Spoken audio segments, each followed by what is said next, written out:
Yep les amis, bienvenue, welcome avec Taskiller85, j'espère que tout le monde va bien. Et ouais, première présentation de vélo en extérieur, ça fait plaisir.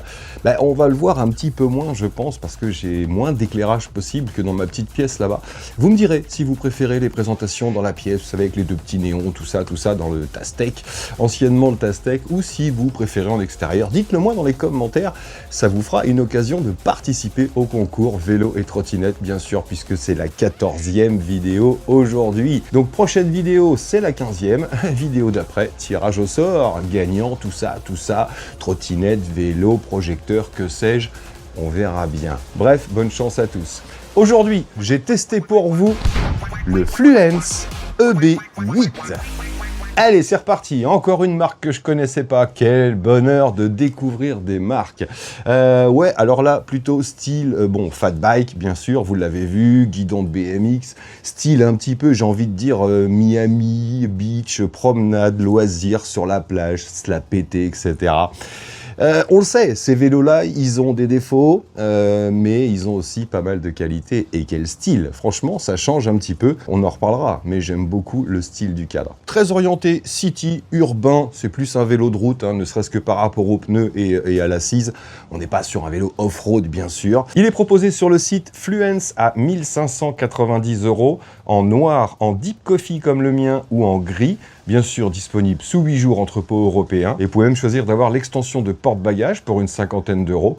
Et Fluence m'a accordé un coupon plutôt sympathique qui va faire à peu près 160 € de remise. Donc, on va se baser aujourd'hui sur 1430 € pour savoir si ce EB8 vaut le coup ou pas. Donc il y a pas mal de pièces détachées disponibles, ça fait plaisir. La batterie est à 315 €, la batterie supplémentaire, c'est pas trop cher. Il est garanti 1 an sur tout ce qui est important, moteur, compteur, contrôleur, batterie, etc., etc. Il est livré avec une notice en anglais, de l'outillage plutôt qualitatif cette fois-ci. Il est bien emballé, vous aurez un petit peu de montage, le guidon, les pédales, la roue et le garde-boue avant, le phare, le siège et les cale-pieds. Donc pas mal de petites choses à monter, mais ça se met plutôt bien. Voilà, j'ai pas galéré sur la visserie, etc. Je dois avouer qu'on est sur quelque chose de plutôt qualitatif. On n'est pas dans le haut de gamme, bien évidemment, mais plutôt qualitatif par rapport à d'autres qu'on a déjà vus ensemble. Je précise qu'il est utilisable avec une petite application, et vous allez voir cette fois-ci, l'application, même si c'est pour pas énormément de choses, s'avère très pratique. Il a un moteur sur moyeu arrière de 250 watts, 48 volts. Pour un couple d'une cinquantaine, 50-55 Nm grosso modo. Il est équipé d'un capteur de cadence cette fois-ci. Et j'ai envie de dire, pour ce genre de vélo, vous le savez, c'est pas le genre de vélo sur lequel on est à l'aise pour mettre la puissance sur les pédales. C'est vrai que par rapport au capteur de couple, là-dessus, moi je préfère un capteur de cadence. Ici, on est un peu comme un crapaud, sauf si on fait 1,55 m. Donc le capteur de cadence, oui, il faut tourner les pédales, mais on n'a pas besoin de forcer. Là, je trouve que c'est un avantage sur ce style de vélo, un petit peu comme les cafés racers, par exemple. Il a une batterie de 48 volts, 18,2 ampères-heure, donc 873 Wh, à l'état movible, sous le siège, bien caché, une clé pour la déverrouiller, on tire, ça sort. Dessus, on a le petit bouton on-off pour la mettre en route, un petit testeur et la prise de charge qui est un DC. Donc facile à retirer, facile à remettre, facile à transporter. J'aime bien cette petite batterie. Il est fourni avec un chargeur 54 volts 6, 2 ampères, donc comptez 8 à 9 heures pour une charge complète. Et au niveau autonomie, il est donné pour 100 km. Vous imaginez bien, c'est 70 kg de poids dessus pour le pilote, pas à 2, 70 kg et en assistance 1 ou 2, donc en roulant à 12-15 km/h. Sur du plat, il fait beau, il n'y a pas de vent, tout ça. Moi, j'ai réussi à faire 51 km quand même. Pas souvent en assistance 1, je suis plus souvent en 3, 4, 5 et j'ai utilisé la petite gâchette parce que oui, on a une gâchette d'accélérateur, mais cette gâchette d'accélérateur, quand le vélo est bridé, elle monte à 6 km/h et quand il est débridé, elle monte à pas 6 km/h du tout, vous allez voir. Donc oui, la gâchette, cette fois-ci, est autorisée tant que vous roulez en mode bridé, en milieu urbain, en ville, etc., etc.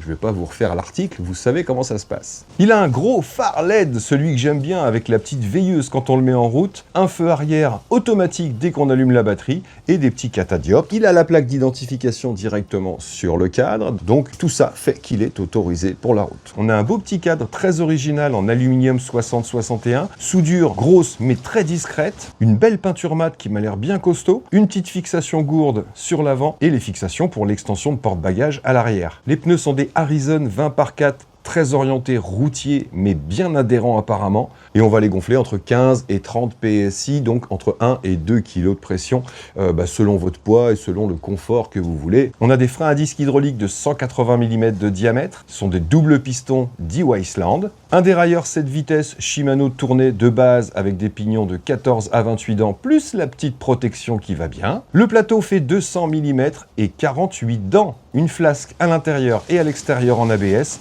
plus un long garde-chaîne. Donc ouais, ça fait plaisir, il est bien protégé. Et 48 dents, 200 mm, je pense qu'on va pas trop mouliner. Les pédales sont en ABS, des tout petits picots très fins, je vous ai dit, c'est routier. Un grand guidon BMX réglable en profondeur, bien sûr, qui fait 69 cm de large. Dessus, on a des poignées simili-cuir anti-casse-poignet super bien fixées, une gâchette d'accélérateur, le shifter au pouce, un écran LCD couleur basique, les commandes du compteur et un petit commodo séparé pour le phare et le klaxon. Les leviers de frein sont en alu, 2-3 doigts, ce sont des d'E-Wiseland bien sûr, avec un petit réglage de pression et le capteur qui coupe le moteur. Alors vous savez, il y a différents réglages, soit vous avez une petite molette ou une vis qui va régler la garde du frein pour l'approcher ou l'éloigner, ou alors vous avez ce réglage là que j'aime bien aussi, qui permet de régler la pression sur les freins. Ça veut dire que si vous avez une petite friction, un petit frottement, vous desserrez légèrement, et si vous voulez avoir plus de mordant quand vos plaquettes s'usent par exemple, et que vous avez plus de garde sur la poignée, sur le levier, et vous resserrez un petit peu, ça rapproche les plaquettes, donc réglage direct, ça je trouve ça pratique. Il a une fourche hydraulique plus ressort de 32 mm de diamètre avec 95 mm de débattement. Sur la fiche technique, ils disent que c'est réglable. Bon, j'ai tourné, on peut tourner à droite, à gauche, tout ça, je sens pas vraiment de différence. En tout cas, elle est dure à claquer et 95 mm de débattement. Autant vous dire que, ouais, vous montez les trottoirs, vous le sentez pas. À l'arrière, on a deux amortisseurs avec des ressorts de précontrainte, plus une compression réglable par air. Il vous faudra une petite pompe haute pression, vous savez. Alors moi, j'y ai pas touché, c'était plutôt bien réglé pour moi. Mais en fonction du poids, si vous êtes deux, si vous êtes lourd, vous allez pouvoir regonfler un petit peu, remettre de la pression. Et bien sûr, vous pouvez régler la précontrainte en tournant tout simplement. Ça se fait vraiment super facilement, on peut le faire à la main. Donc on peut serrer et desserrer les ressorts comme on veut. L'entraxe des fixations est de 280 mm et le ressort fait 160 par 60 de diamètre. Bref, bon petit équipement au niveau des amortisseurs. On a un grand siège biplace plutôt rigide, alvéolé sur le dessus. On a des beaux petits dessins. Alors un peu raide, vous allez voir. Enfin, vous allez voir, non, c'est moi qui vais le sentir.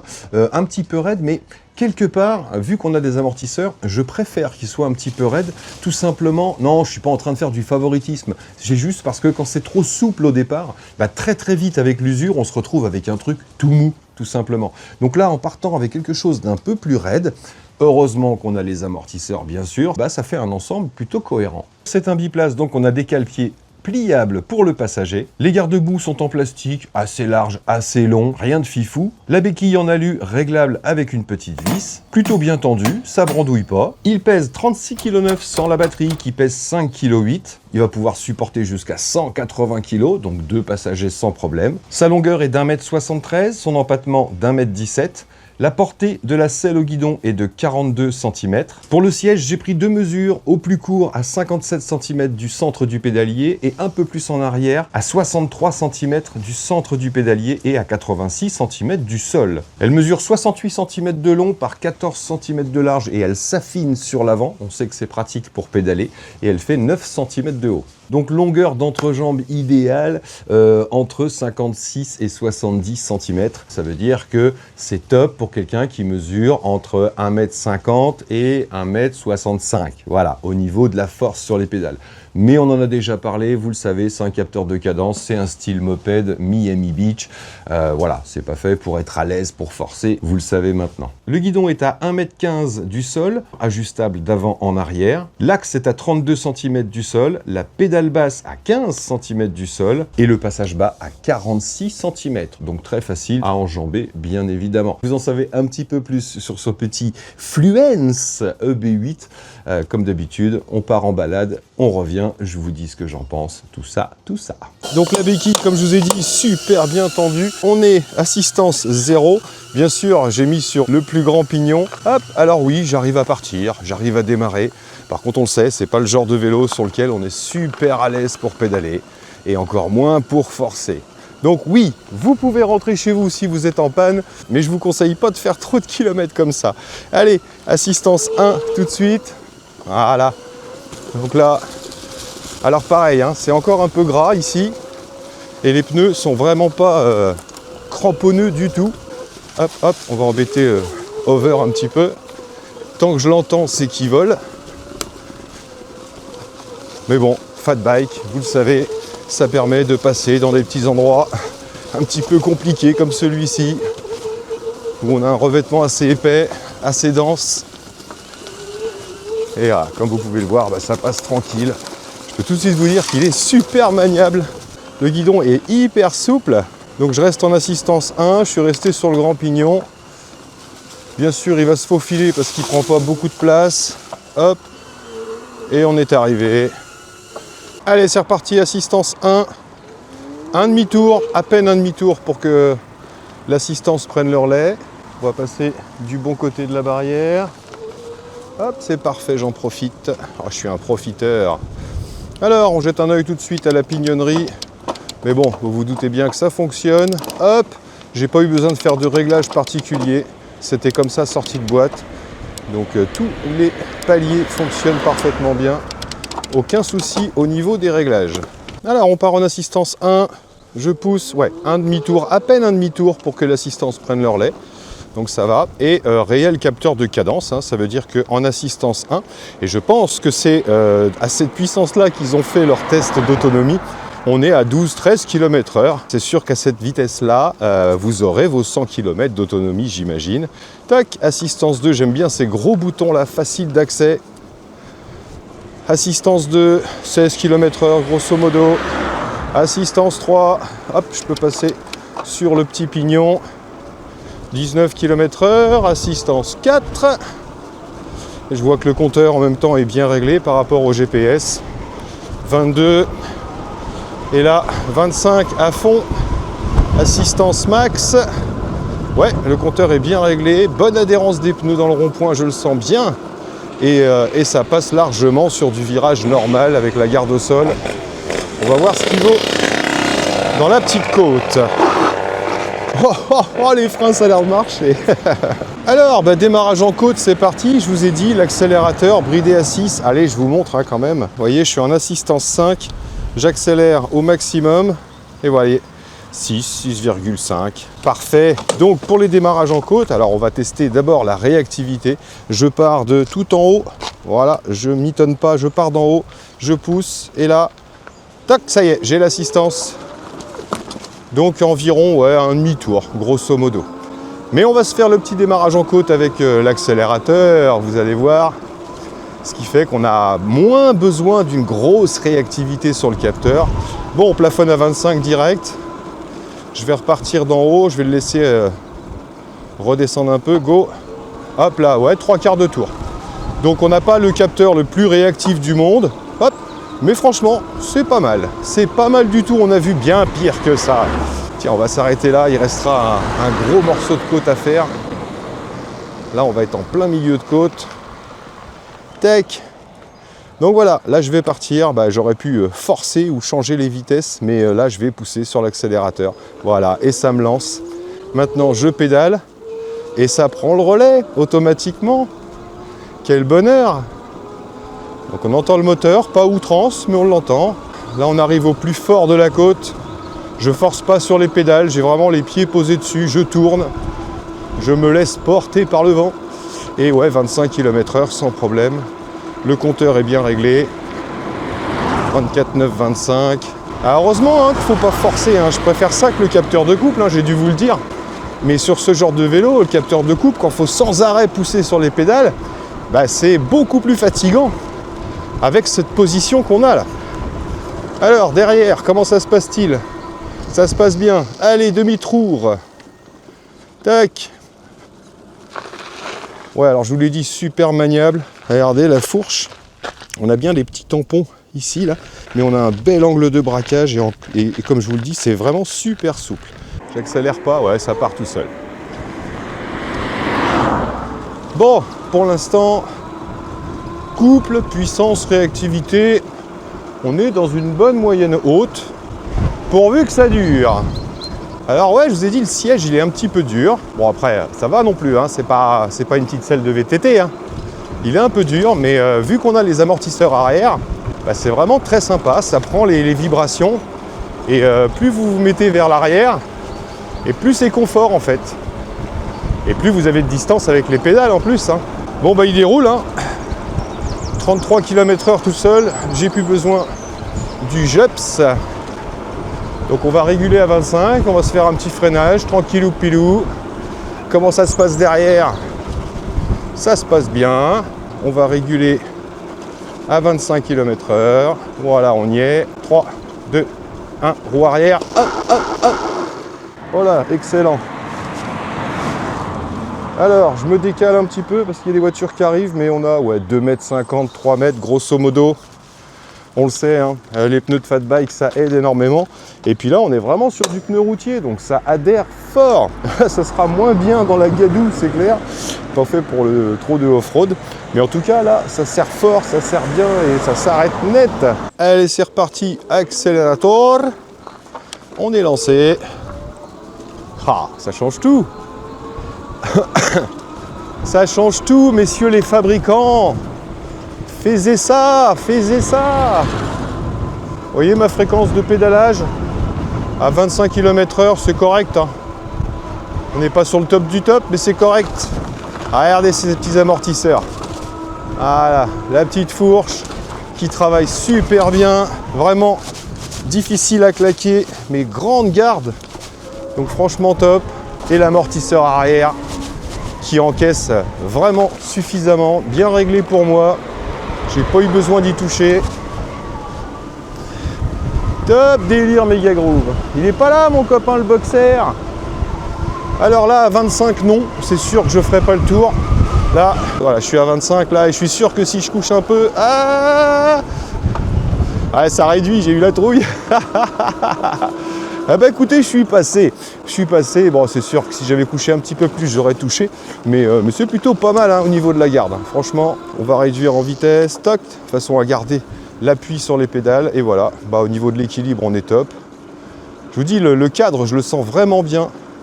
On a un bon petit cadre bien rigide, la fourche rigide aussi, même si je mets des petits coups de frein à l'avant, vous voyez qu'elle travaille, mais il n'y a pas de mouvement avant-arrière. Et donc ouais, bon petit équilibre là, j'arrive à le diriger. Bon, on le sait, hein, les petits fat bikes, généralement, s'ils sont bien, si les cadres sont bien faits, il n'y a pas de souci. C'est bien équilibré, je récupère, je redresse, pas de problème. J'avance à rien par contre là. Assistance 2, c'est moyen. Bon, allez. Yes. Bon, on va faire un petit passage par les bosses vite fait, puisque ça a l'air de s'être un peu asséché. Donc niveau maniabilité, je vous ai dit c'est pas mal, surtout qu'on a l'accélérateur. Donc on peut gérer tranquillement à l'accélérateur pour se faufiler. Allez, on part du bas de la bosse tranquillement. Hop, l'assistance s'est déclenchée. Ouais, on sent qu'il a forcé à arriver en haut, mais il est passé sans problème.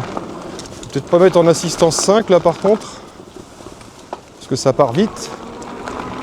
Hop. Donc ouais, hein, les pneus sont vraiment pas faits pour ça.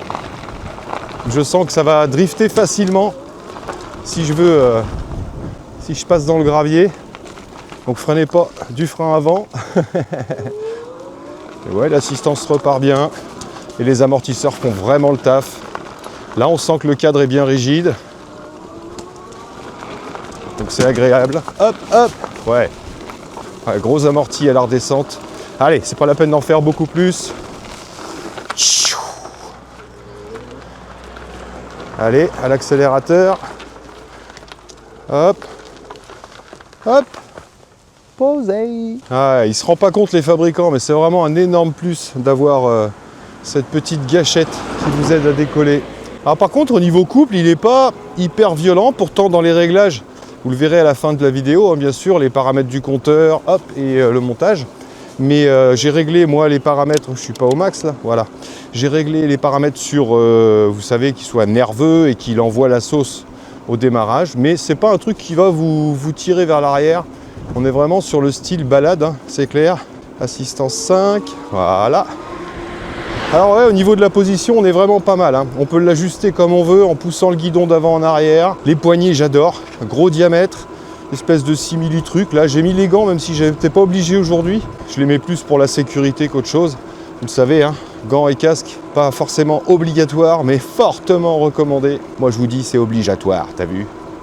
C'est pas quand vous serez à plat ventre par terre qu'il faudra dire, tiens, je vais me racheter des doigts. Ouais, la position est plutôt sympa.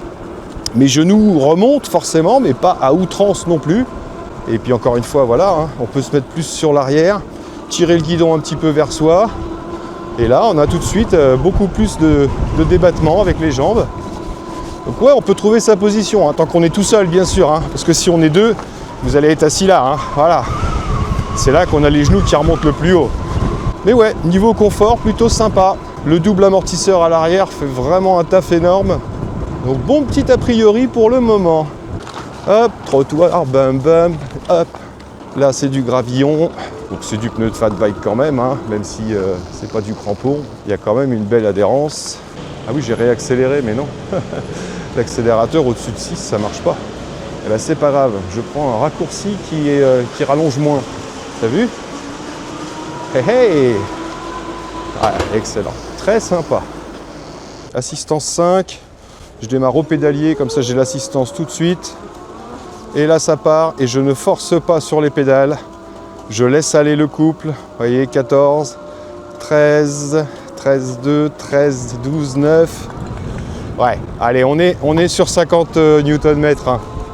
Pas beaucoup plus. Hein. C'est pas le genre de vélo qui va vous taper des côtes à 25-30%. Hein. Comme d'habitude, on peut se refaire la côte une fois lancée. Vous allez voir, il va réduire. Freinage, 7-8. Si je mets les deux, ça pique du nez. Ah, excellent. 2 doigts, 3 doigts. Ça s'arrête net. Allez, je passe sur le grand pignon. On va prendre un tout petit peu d'élan. Et on va voir s'il perd de la puissance dans la montée. Là, on attaque à, allez, 20 km/h. Là, et je force pas sur les pédales. 19, 18, 17, 16, 15, 14, 13. Donc voilà, si ça continuait encore comme ça, je pense qu'on descendrait, mais elle est violente celle-là, hein, au moins 35-40. Hein. Je pense qu'on descendrait facile à 11-12 km/h. Hein. Et le moteur forcerait. Encore une fois, je ne pousse pas sur les pédales. Si vous l'aidez, c'est mieux, t'as vu?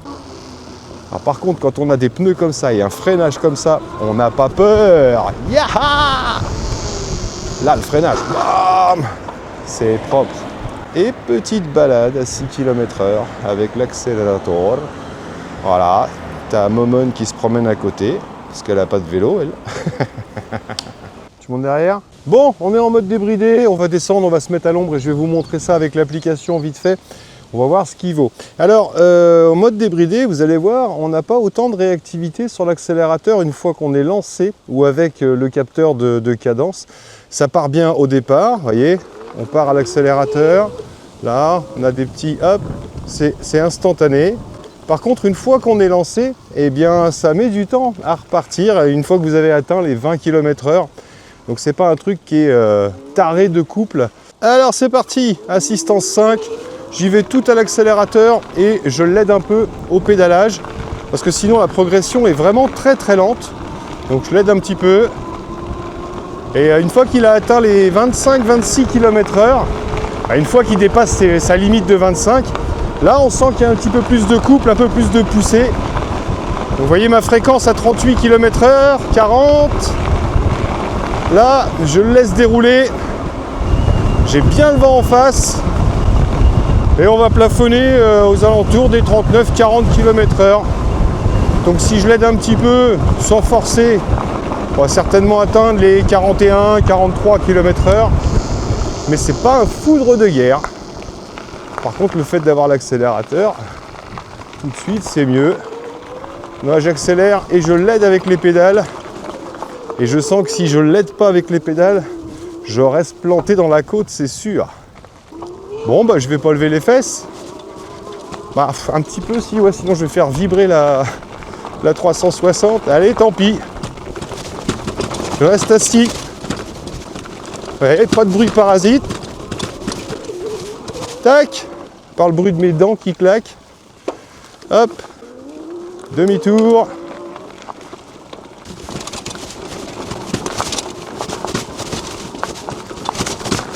Ah, ça encaisse. Ça encaisse pas mal. Cool. Vous voyez, une fois que je suis lancé, je rappuie à fond sur l'accélérateur. Et là, le moteur reprend, mais c'est très lent. C'est très progressif. C'est vraiment pas un arrache-bras. Il va pas vous surprendre. Il est vraiment fait pour la balade. Bon, j'ai pas trop de flaque là, j'ai pas envie de le crasse-pouille. Là, il y a un petit peu de bouille. Ah non, même pas. Ah, c'est parti la bouillasse. Il n'y en a plus du bouillasse. Mini flaque. Ah, il n'y a plus que celle-là. Le petit étang devient minuscule. Tac. Voilà. Allez, la dernière pour la route. Youpi! Alors, niveau projection, oh, le pantalon, ça va. Les pompes, ça va. Le sac à dos, bah, c'est plutôt correct. Il n'y en a pas partout. Et là, on aura quelques projections sur le bas du cadre. Un petit peu sur le côté ici. Projection là. Sinon, sur l'arrière, c'est plutôt correct. Pas sur la selle, pas trop sur le garde-boue. Donc voilà, c'est pas des garde-boue de compète, mais ça fait le taf. Donc c'est l'application e-bike qui est juste là. Je lance et là vous aurez juste à faire hop, Yolin qui apparaît et là on se connecte en quelques secondes. Voilà, on est en assistance 5, 4, 3, bref. Ici vous allez pouvoir régler les assistances, vous avez toutes les infos de vitesse, odomètre, etc. Vous pouvez éteindre le compteur du vélo, enfin le vélo, mais pas la batterie directement d'ici. Hop, et paramètres, donc toutes les petites infos actuelles que vous ne pouvez pas changer. Ici vous avez le choix entre km/h et miles, le mode 0 start ou non 0 start, l'assistance, la puissance d'assistance, et là vous avez la vitesse max, tout simplement. Pourquoi je retire pas mon gant, je sais pas. Donc on peut descendre tout simplement ici. Voilà, au début il est à 25 km/h. Ici, tac. Et donc bah, vous montez tout simplement jusqu'à, je crois que c'est 41, un truc comme, non 48, voilà. 48, et c'est comme ça que vous réglez la vitesse de votre vélo. Ici, vous pouvez remettre à zéro le trip, remettre les paramètres d'usine et Advanced Parameter Setting, mais je n'ai pas le mot de passe. Après, je pense pas qu'il y ait grand chose d'intéressant, que tout le reste, on l'a directement dans le compteur. Donc voilà, bind, debind, etc., etc. Et puis vous avez le Mi, bien sûr, avec vos infos personnelles. Et le Map, par contre, bah, moi, ça fonctionne pas des masses. Voilà, je vois bien où est le vélo, mais j'ai pas de carte, j'ai rien. Donc voilà, cette application elle est surtout utile pour aller ici dans les paramètres ou avoir l'affichage en direct de sa vitesse, etc. En tout cas, bien pratique pour le bridage, débridage en ce qui me concerne. Bon, je ne vais pas faire trop de off-road aujourd'hui parce que je vous dis, ces pneus-là sont vraiment pas adaptés. Ils sont bien pour le petit chemin. Hein. Voilà, hein, puis c'est surtout pour ça qu'il est fait. Hein. Il n'est pas fait pour taper du violent, du lourd, du gros, du gras. En tout cas, pour des petites balades sur les chemins, c'est top. Ça suffit largement, les amortisseurs prennent bien toutes les vibrations, les petits chocs. Donc vous voyez, je vous le disais, l'accélérateur, là je suis lancé à 18 km/h, je rappuie, hop, on sent que c'est hyper progressif. Et ça repart tranquillement. Alors là il a le vent dans le dos du coup, mais il force, il y va. Ouais, je sais, c'est pas une revue sur les hover, mais je m'en sépare jamais de mon copain caméraman. Petite balade à deux, pourquoi pas. Bon, j'ai testé vite fait hein, avec ma femme. On a largement la place à deux pour s'asseoir. Mais c'est sûr qu'avec une batterie de 18 ampères, si vous faites de longs trajets à deux, bah, vous allez bousiller la batterie sur 20-25 km. Hein. C'est plus que sûr. Hein. Alors, je voudrais juste savoir s'il va me monter cette petite côte. Je vais l'aider en pédalant un peu, je force pas comme un fou. Vous savez que cette côte-là, elle n'est pas trop appréciée par les vélos électriques et les trottinettes. Alors, il a pas mal réduit, on est à 16 km/h, mais il monte. Et je force pas, hein, je l'aide à peine. La lumière, la loose, appel de phare. Je l'aime bien ce gros phare là. Ça a du style. C'est que ça ce vélo en fait, c'est du style. Hein. Bon allez, vous en savez assez sur ce petit Fluence EB8. Hop, on rentre et je vous dis ce que j'en pense. Bon, 65, on a fait 14 km aujourd'hui. Là, j'ai perdu une barre de batterie. Donc, bah, ça reste très correct, très honnête. Hein. Après, j'ai pas fait beaucoup en débride. Pas fait beaucoup à l'accélérateur non plus. Donc, ça va. On a quand même de quoi se promener un petit peu. Alors, bon, bah, j'espère que la petite balade vous aura plu. Quel bonheur ce temps. Franchement, ça fait vraiment plaisir. Alors, qu'est-ce que j'en ai pensé? Donc, je vais commencer par les moins, parce que c'est pas ce que j'ai noté de plus. Position de pédalage, pas ouf, vous le savez. Mais encore une fois, capteur de cadence. Donc, voilà, c'est pas fait pour... C'est pas un vélo sportif, c'est pas un vélo pour taper dedans. On le sait, c'est un vélo balade avant tout. Réactivité, bon... Elle est moyenne au niveau du démarrage, réactivité du capteur ou du contrôleur. C'est moyen, c'est pas trop nul, mais c'est pas non plus hyper réactif. Heureusement, pour parer à ça, on a la petite gâchette pour les démarrages en côte, en début de rond-point, au feu, etc. Donc, bah, c'est dans les moins, mais c'est un petit peu contrebalancé par la gâchette. Alors, pas de feu stop. Ouais, sur ce petit vélo, j'aurais aimé un petit feu stop quand même. C'est pas obligatoire dans la législation, mais c'est vrai que c'est bien de prévenir ceux qui sont derrière quand on va s'arrêter. Donc, ouais, c'est bien, la batterie, le feu, tout ça, mais j'aurais bien aimé un petit feu stop. Et sinon, bah, j'aimerais bien aussi, sur le compteur, avoir un petit pourcentage batterie et avoir un petit branchement USB, par exemple. Mais ouais, les petites barres, c'est fatigant. J'aimerais bien que tous les fabricants maintenant, oui, laissez les petites barres, on a un accès, un visuel direct, mais c'est bien d'avoir le pourcentage batterie. Et c'est tout pour les réels moins. Là, j'ai pas noté câblage, tout ça, sur ce style de vélo, on est obligé de le voir un petit peu, mais ils se sont foulés en mettant plein de petits escargots, là, c'est plutôt bien rangé. J'ai noté quelques moyens, ouais, la cadence, elle est très correcte, à 25 km/h, mais pas plus haut. Toujours dans les moyens, j'ai mis l'autonomie. C'est vrai que comme c'est un capteur de cadence et que c'est un vélo balade, bah, on a déjà pas mal d'autonomie, mais une petite batterie 25 ampères-heure, ça aurait pas été mal là-dessus.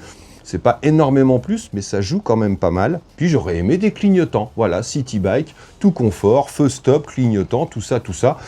Ils m'ont mis un petit Komodo déporté, ils auraient pu faire ça. Dans les plus, par contre, j'adore bridage, débridage par l'application. Ça, je trouve ça top. Une fois bridé, gâchette à 6 km/h, génial. Tous les fabricants devraient faire ça. Puissance, couple pour un moteur 250 watts, pas très bruyant. Bah, je trouve qu'il envoie plutôt pas mal. Position, confort, eh ben, guidon haut, selle longue, une ou deux personnes, la selle qui va être pour moi assez durable, les amortos avant plus les amortos arrière réglables et les petites poignées épaisses simili-cuir, ouais, bon confort général et ajustement de la position. J'ai bien kiffé moi ce petit vélo. Dans les plus toujours, tenue de route, adhérence, équilibre, donc grâce aux pneus, rigidité du cadre, rigidité de la fourche, on a un ensemble bien compact et franchement on se sent en sécurité dessus. Freinage hydraulique, très bien, on connaît D-Wasteland, ça marche fort. L'éclairage, j'adore, la petite veilleuse sur le gros phare, plus, bah après, ça envoie un pare-brise devant, ça marche fort. Le feu arrière automatique, de toute façon, vous ne pouvez pas rouler sans le feu arrière, puisque il s'allume quand vous mettez en route la batterie. Donc, bah, il y en a qui vont pas aimer, moi j'aime bien, voilà, j'allume mon vélo, automatiquement, il y a le feu arrière. Voilà, pas besoin de catadiop supplémentaire, etc. Il ne manque que le feu stop. Sinon, compteur bien visible, on a bien toutes les informations, on a même l'ampérage consommé au fur et à mesure si on veut. Et j'aime beaucoup, pour finir, la batterie qui est bien protégée. Batterie, contrôleur, tout ça, c'est super bien planqué. Le contrôleur, il est dedans. Hein. Donc bien planqué, on va être bien au niveau étanchéité. Je vous en ai pas parlé parce qu'il n'y a pas de données, mais moi je vais le classer IP54. Mais en tout cas, c'est super bien protégé. Tout ça craint pas, là, compteur, fil, machin. Et là, la batterie, bah, vous êtes au-dessus, ça rentre pas dans les connexions, vous êtes tranquille. Donc, plutôt pas mal. Mais comme d'habitude, le laissez pas coucher dehors, l'humidité, la rosée, tout ça, et le nettoyez pas au Karcher, ou alors faites gaffe. Donc voilà, on a fait le tour des plus et des moins. Si, pour la batterie, j'ai marqué, elle est pas trop chère aussi, pour une 18,2 ampères-heure, 315 € en option. Ouais, on peut avoir une petite batterie supplémentaire si on a besoin. C'est pas excessif. Donc, rapport qualité-prix pour ce Fluence EB8, bah écoutez, j'étais agréablement surpris, moi déjà, de cette marque-là, enfin de cette forme. J'aime pas trop les autres qui proposent, mais celui-là, je le trouve super original.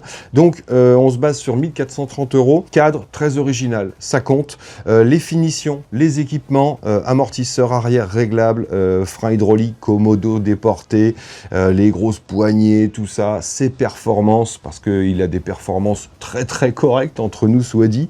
Donc pour tout ça, j'ai marqué, il est très fun, c'est clair, et c'est pas mal. Pour 1430 €, franchement, on en a pour son argent. Si on avait une batterie 25 ampères-heure, plus des clignotants et des feux stop, ben ouais, tout de suite, c'était plus dans la bonne affaire. Alors, franchement, la bonne affaire à 1400 €, s'il y avait eu tout ça en plus des équipements qu'il a déjà. Donc ouais, rapport qualité-prix. Oh, en plein dedans.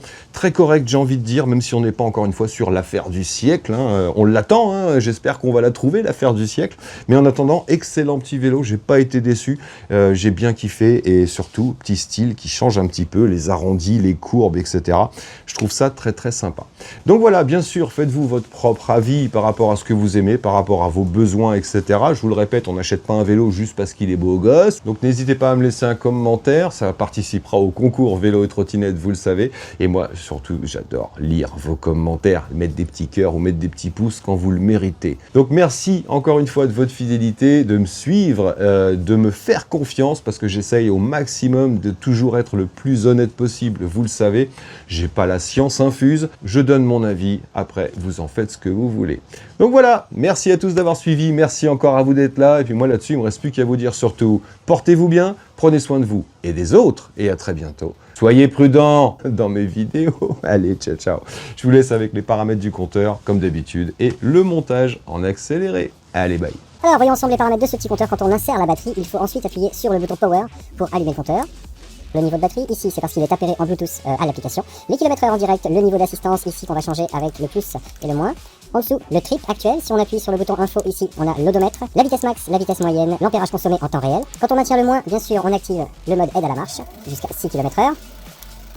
Dès qu'on relâche, ça s'arrête. En dessous, c'est le bouton normalement d'allumage des phares ici, mais en fait, ça ne fait que baisser l'intensité du compteur pour rouler de nuit, ça peut être pratique. Sinon, l'allumage des phares, bien sûr, c'est directement sur le commodo, juste au-dessus du klaxon. Pour rentrer dans les paramètres, on maintient plus et moins. Il va falloir rentrer un mot de passe, c'est 2025. On valide avec le i, toujours information.